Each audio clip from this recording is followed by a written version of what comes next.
실제로 2월에 태어날 저희 둘째 아이가 가입을 한 내용이고요. 100점짜리 완벽한 설계안 지금부터 저와 같이 살펴보도록 할게요. 태아보험 30세 만기 설계안 월보험료 36,980원으로도 이렇게나 많은 담보를 모두 구성하실 수가 있습니다. 저는 이미 첫째를 키우고 있고 2월에 둘째도 태어났는데요. 그렇기 때문에 예비 엄마 아빠분들의 입장이 되어서 태아보험을 어떻게 준비하셔야 되는지 최선을 다해서 알려드리도록 할게요. 이 영상 한 편만 제대로 공부하고 준비하신다면 태아보험 절대로 실패하지 않으실 거라고 확신합니다. 안녕하세요, 채아아빠입니다. 아이를 갖게 되면 태아보험에 대해 알아보는 과정이 정말 어려울 수 있습니다. 추천하는 담보도 각각 다르고 정보가 워낙 많다 보니 어떤 것이 맞는지 고민하게 되는데요. 보험은 일반 보험도 어렵지만 태아보험은 특히 더 복잡합니다. 담보 종류도 360가지가 넘고 생소한 용어들이 많아서 더 혼란스러울 수 있는데요. 저도 아이를 가지면서 태아보험 때문에 며칠 동안 스트레스 받았던 기억이 납니다. 뱃속의 아기를 생각하면 여러 가지 다 넣어주고 싶지만 20년 동안 납부해야 하는 금액을 생각하니까 부담스러웠는데요. 이런 고민을 함께한 아내도 많이 힘들어했었습니다. 상무님들에게는 스트레스가 정말 좋지 않다고 하죠. 그래서 이제 그만 스트레스 받으시라고 제가 직접 공부하고 분석한 내용을 오늘 영상으로 알려드리려고 합니다. 최대한 쉽게 설명드릴 테니 많은 도움이 되셨으면 좋겠습니다. 본 광고는 심의 기준을 준수하였으며 유효기간은 심의일로부터 1년입니다. 임신 주수 9주 미만 남아 기준이며 주수에 따라서 출생자 보험료는 계속 변동이 될 수 있으니 이 부분은 참고해 주시면 됩니다. 보험료는 실제로 출생 후 보험료가 출산을 한 다음에 20년 동안 납부를 해야 하는 금액이기 때문에 출생 후 금액을 중점적으로 보셔야 하는데요. 모든 담보를 설명드리기에는 시간이 너무 부족하기 때문에 꼭 필요한 것만 설명을 해드릴 테니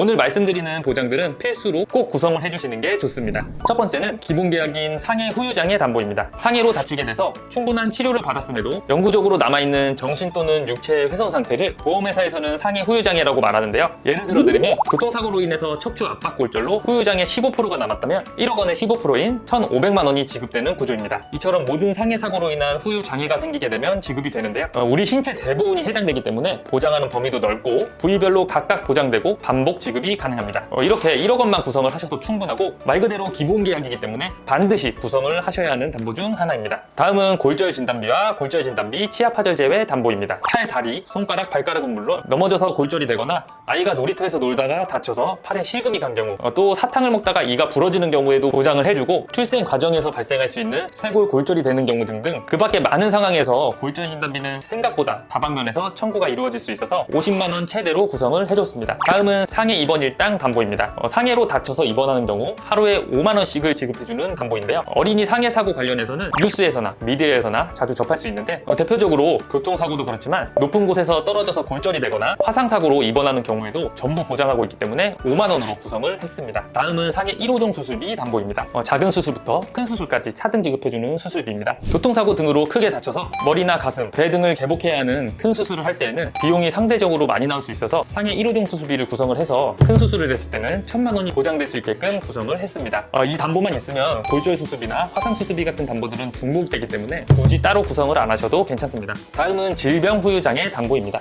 상해와 반대로 아팠을 때 치료를 받았음에도 영구적으로 육체에 후유증이 남았을 때 보장을 해주는 담보인데요. 상해 후유장애와 마찬가지로 머리부터 발끝까지 보장 범위가 넓습니다. 후천적인 장애도 보장이 되지만 선척적인 뇌성마비나 다운증후군, 사지결손 등의 장애까지 보장을 해주고 그 밖에도 눈, 청력, 씹어먹거나 말하는 장애, 척추기형, 팔, 다리, 신경계 정신행동 장애 등등 정말 폭넓게 보장을 해주고 있습니다. 신생아의 경우에는 아주 작은 질병에도 후유증이나 합병증이 크게 올 수 있는 부분이라서 필수로 넣어주시는 게 좋습니다. 다음은 암 관련된 보장입니다. 아마 태아보험에서 가장 경제적으로 리스크가 큰 질환을 꼽는다면 단염, 백혈병과 같은 소아암을 꼽을 수 있는데요. 우리가 보험을 가입하는 주된 이유도 이런 큰 위험 리스크를 대비하는 게 주 목적이라고 생각하는데요. 암 관련된 담보 어떻게 구성했는지부터 말씀드려 볼게요. 암 진단비는 1억, 다발성 소아암 진단비 5천만 원, 재진단암은 2천만 원으로 구성을 해줬습니다. 일반암 1억 원을 메인으로 다발성 소아암 진단비는 서브로 5천만 원을 구성을 했는데요. 먼저 통계 자료를 살펴보면 우리나라 0세부터 14세까지 암 발병 순위는 1위가 백혈병, 2위가 림프종, 3위가 뇌 및 중추신경계인데요. 범위가 가장 넓은 암 진단비를 메인으로 1위부터 3위까지 전부 보장이 되는 다발성 소아암을 서브로 구성을 해줬습니다. 여기에 급성 림프모그 백혈병은 평균 3년이라는 장기간 치료를 필요로 할 수 있기 때문에 2년마다 재발이나 지속암 등을 보장해주는 재진단암까지 추가로 구성을 했습니다. 다음은 유사암 진단비입니다. 기타 피부암, 갑상선암, 제자리암, 경계성 종양 총 4가지에 대해서 보장이 되는데요. 2020년 국가암정보센터에 따르면 특히 갑상선암은 15세부터 64세까지 발병률이 가장 높은 암으로 뽑히는데요. 일반암에서는 이 4가지가 제외되기 때문에 최대 금액 2천만 원으로 준비를 해줬습니다. 다음은 뇌졸중과 뇌혈관 질환 담보입니다. 뇌질환 관련해서는 뇌혈관 질환 담보 하나만 구성하셔도 그 안에 뇌졸중도 포함이 되어 있기 때문에 큰 문제가 안 되는데요. 그럼에도 뇌졸중을 굳이 구성을 한 이유는 출생 과정에서 발생할 수 있는 신생아 뇌출혈을 대비하기 위해서입니다. 신생아 뇌출혈이 발생했을 때 뇌혈관 뇌졸중 가입 금액의 20%만 보장을 해주고 있기 때문에 뇌졸중도 같이 구성을 해서 각각 400만 원씩 총 800만 원을 보장받을 수 있도록 구성을 해줬습니다. 간혹 뇌혈관 1, 2로 구성을 해주시는 분들도 계시는데요.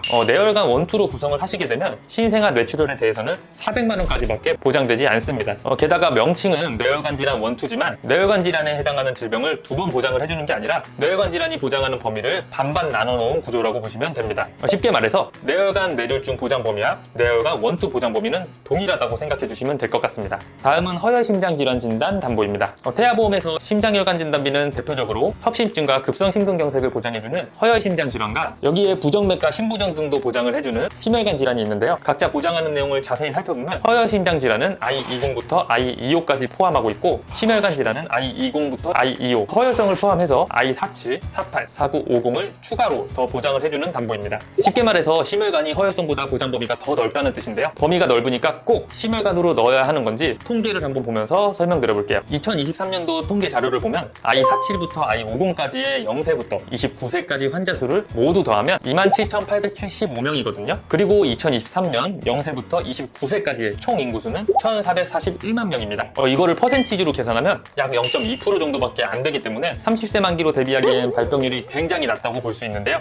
그래서 가족력이 있는 분들은 심혈관으로 구성을 해주셔도 좋지만 반대로 가족력이 없다면 굳이 비싼 보험료를 납부하면서 심혈관으로 꼭 안 하셔도 될 것 같습니다. 실제로 저도 가족력이 없기 때문에 제 아이는 허혈성만으로 구성을 해줬습니다. 다음은 뇌성마비 진단 담보입니다. 뇌성마비는 출생 전, 출생 시, 출생 후에 뇌가 미성숙한 시기에 뇌에 발생하는 운동기능 장애를 총칭한다고 하는데요. 아무래도 리스크가 높기 때문에 중요한 담보는 맞지만 막상 뇌성마비는 높은 확률로 산전기나 주산기에 뇌손상을 받는 경우가 많다고 합니다. 즉 아이가 뱃속에 있을 때 발생할 위험이 생길 수 있다는 건데 여기서 약관을 살펴보면 태아의 이상 상태를 이미 알고 있던 경우에는 보험금을 지급하지 않는다고 명시되어 있어서 다소 분쟁의 요소가 있는 담보라고 생각합니다. 보통은 산전검사 중에 발견이 될 수가 있어서 보험료가 비싼 이 보장을 최대로 구성하기에는 무리가 있다고 생각을 하기 때문에 500만 원 정도로만 구성을 했습니다. 다음은 질병 입원 일당 담보입니다. 1에서 30일까지는 만원, 1일에서 180일까지는 5만 원으로 총 6만 원 최대 구성을 했는데요. 여기서 종합병원 1인실 담보 4만 원과 상급 종합병원 1인실까지 추가를 해서 만약에 아기가 종합병원 1인실에 입원하게 되는 경우 하루 최대 10만 원이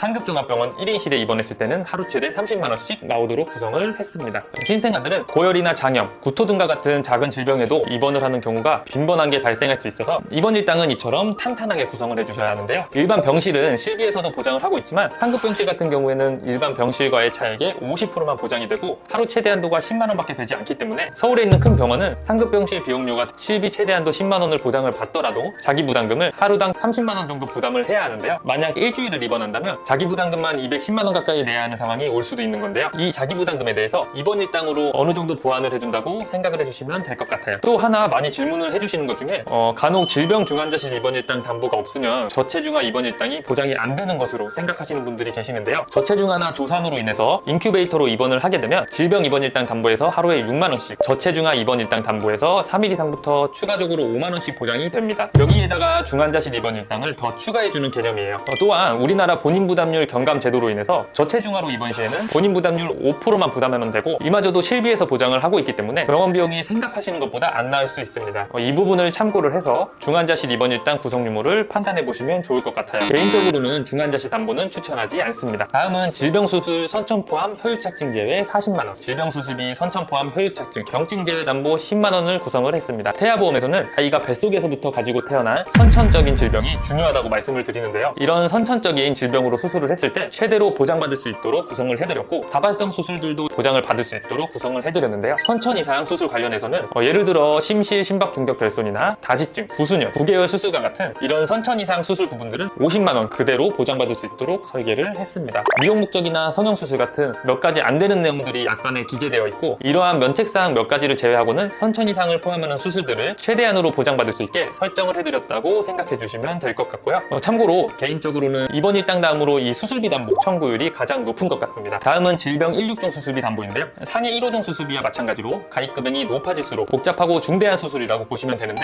예를 들어 1종은 탈장이나 편도, 중이염 수술 등이 있고 2종은 맹장, 전립선, 디스크 수술, 3종은 협심증, 위궤양, 유방절제술 등이 있고 4종은 기관지나 폐, 신장 등을 개봉을 동반한 수술, 5종은 뇌출혈, 심근경색, 암수술, 장기 이식 수술 등이 해당이 됩니다. 1종은 20만원부터 5종은 1000만원까지 수술 정도에 따라 지급이 되는데요. 우리가 흔히 하는 수술은 대부분 1, 3종에 포함되어 있다고 생각을 해주시면 됩니다. 질병 수술비 하나로는 큰 수술을 받았을 때 50만원밖에 보장이 안 되기 때문에 질병 수술비와 종 수술비를 같이 구성을 해주시는 게 좋고요. 6종은 다발정 선천 이상 수술비로 선천질환 전용 수술비입니다. 혈유착증 수술은 여기에 포함되어 있고 그 외에도 모반이나 부위계 등 질병 수술비와 함께 중복으로 구성을 해주시면 선천 이상 수술비 부분에서 좀 더 강화할 수 있다고 생각을 해주시면 됩니다. 다음은 어린이 개용 심장 수술, 어린이 심장 시술 담보입니다. 어린이 개용 심장 수술은 심장병으로 인해 개용 심장 수술을 받는 경우, 어린이 심장 시술 담보는 심장 시술을 받았을 때 해당 담보에서 지급을 해주는데요. 9세 이하 주요 수술 통계를 보면 사위가 심장 수술인 만큼 발병률이 높다는 통계도 있기 때문에 심장 관련된 담보들은 가능하면 최대로 구성을 해주시는 게 좋습니다. 참고로 어린이 심장 시술 담보는 22주 6일 내에만 구성을 할 수가 있습니다. 다음은 특전 선천 이상 담보 200만원 구성을 했습니다. 특전 선천 이상은 다발성보다는 조금 더 중대한 신경계통이나 눈, 귀, 얼굴, 목, 순환계통 등 특정 부위에 대해 폭넓게 보장을 해준다고 보시면 될 것 같아요. 태아 특약 중에 하나이기 때문에 22주 6일까지만 구성할 수 있고 태아보험에서는 이런 선천 관련된 특약들은 꼭 구성을 해주셔야겠죠. 이 밖에도 양성 뇌종양 진단 담보,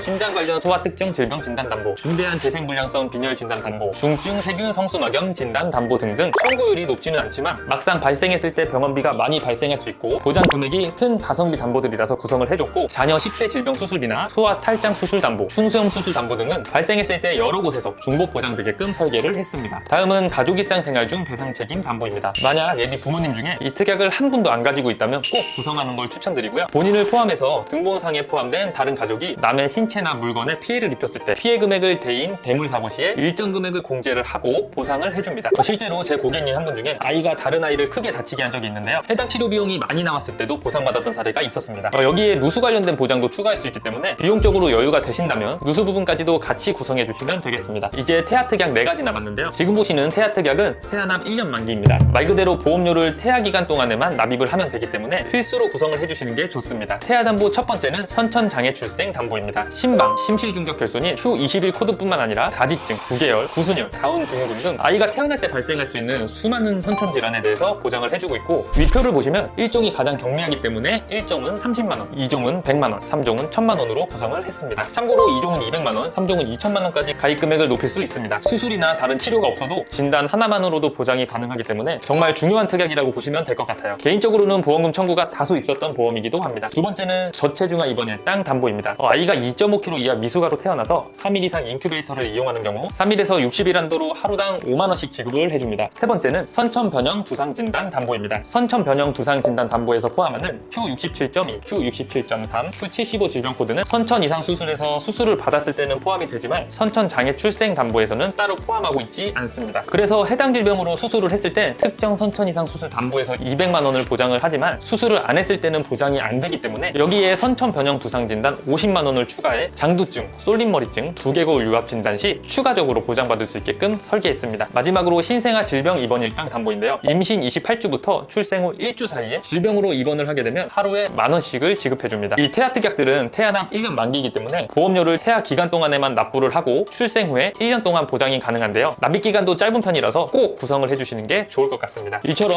월 보험료 36,980원으로도 필요한 보장들로만 가성비 있게 구성을 할 수 있습니다. 태아보험은 소중한 아기를 위한 첫 번째 안전망입니다. 우리가 선택한 담보가 아이의 건강과 행복을 지키는 든든한 지원이 될 수 있도록 신중하게 고민하시고 선택하는 것이 중요합니다. 꼭 필요한 보장은 최대로 가성비 있고 우선순위가 높은 것들 위주로 꼼꼼하게 설계했습니다. 오늘 영상에서 소개한 설계안 또는 내용을 바탕으로 맞춤형 설계안이 필요하시면 위에 전화번호나 아래 카카오 링크 통해서 연락주시면 소중한 아이를 위한 최선의 선택을 도와드리겠습니다. 긴 영상 시청해주셔서 진심으로 감사합니다. 본 광고는 심의 기준을 준수하였으며 유효기간은 심의일로부터 1년입니다.